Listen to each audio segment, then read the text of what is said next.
Hello, good morning mga idol. Kumusta kayong lahat? Eto na naman ako, MJ Vlog, at kakagising ko lang. Nga pala guys, magluluto nga pala ako ng ulam na pang-agahan. Mga idol, mga ka-vlog, ayan may sibuyas bawang kamatis at meron na nga tayo dyang anong pangalan? Ampalaya. O guys, kita nyo naman, baltan na natin yan at alisin na natin ang buto para nga pala ma-slice yan. At guys, niready ko na nga pala dyan ang lagayan, dahil lagayan siya ng pinag-slicean. And then guys, faster ako sa pagluluto kasi may lakad ako. Ano yun guys, so nag-ano na po ako ng 3 itlog yan guys. So, yun nga po, nakasalang na. Hindi ko na pinakita yung pagigisa ng sibuyas at bawang. Sa mga mamshi dyan, kanya-kanya naman tayo ng diskarte kung paano magluto. At nga pala guys, ayan ako, baka sabihin nyo hindi ako nagluluto ha. Ayan ako, legit, oo. Ganyan lang itsura ko pag ako nasa bahay guys. At ako napakasimple lang talaga. At yan nga, hinahalo ko na akin niluluto guys. Para nga po pala, mamaya ay pwede nang kainin. Oo, wow, sana. At yan, tara, luto na nga po siya. Pati yung sinain ko, kita nyo naman may kaldero.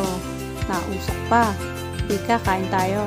At nga pala guys, nagluto na rin ako dyan. Magluluto rin ako dyan ng toyo, tamban. At yung isda na prito, ininit ko na lang. Ayan nga guys, medyo mahirap mag-video pag mag-isa lang. Dahil nga po pala, vlogger ako. Bago pa lang po ako nagsisimula mag-vlog. At ayan, shout out po sa lahat mga vlogger dyan. Proud of you na lang. Super napaproud ako sa mga sumisikat at sumasahod na. Maybe someday, sahod din tayo. Ayan nga po, at luto na nga pala ang aking niluto na ginisang ampalaya sa itlog at piritong tuyo at isda. Ayan. Mamaya kain na. Ano nga pala guys, ako ay umalis na ng bahay at nasa biyahe. Pauwi nga pala ako sa Quezon.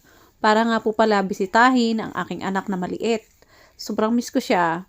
Sa lahat po nagtatanong, inaulit ko muli, ako ay marami ng anak. Oo. Guys, ayan. Na-enjoy ko naman ang pag-video, pag-vlog. Dahil ay para may pang-upload ako syempre.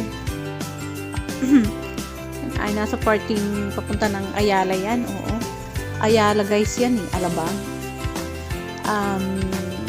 Napakaganda ng view. Ayan. Sa nga po pala, binabati ko po ng magandang araw kayong lahat at samahan niyo akong panoorin itong aking i-upload na vlog dito. Kasi kinakailangan talaga mag-upload sa Facebook pagka vlogger o kahit ano pa nang upload na gaya ng sinabi ko. At yan, nakababa na nga pala guys. Nandiyan ako sa mall, dumaan ako. At yan ang aking tsura. Siyempre, may dala kong damit para may pamalit. Kasi, kinabukasan pa ko uuwi uli. Para sa aking mga anak. Oo. Guys, 6 na ang anak ko, totoo lang. 2 na yung dalaga ko, isang binata, 3 maliliit. At nga pala, ayan nga po lang aking bunso. Ako ay nasa bahay na naman nag-aalaga. Ayan yung nag-aalaga, guys. Si Ate Laya at si Ka Aurea. Shout out po sa inyo. Mention ko na kay already. At nga pala ang anak kong bunso. Siya guys ay 1 taon at 5 buwan na ngayon pa 1 taon at kalahati. At yan pala guys yung mga anak ko na nasa akin. Yan yung high school at 2 grade 1 guys. Yan ang aking true to life story. At nga pala, binibidyohan ko yung anak ko diyan. Sobrang miss na miss niya ako at pamis na po siya at sinalubong niya talaga ako. Oo, kita nyo naman. Iba talaga pag nanay, grabe sobra. Nag-aalala ako sa kanya. Tapos ayun nga pala siya. Lagi lang siyang nagpa-practice lumakad. Magaling na siya guys lumakad. Oo.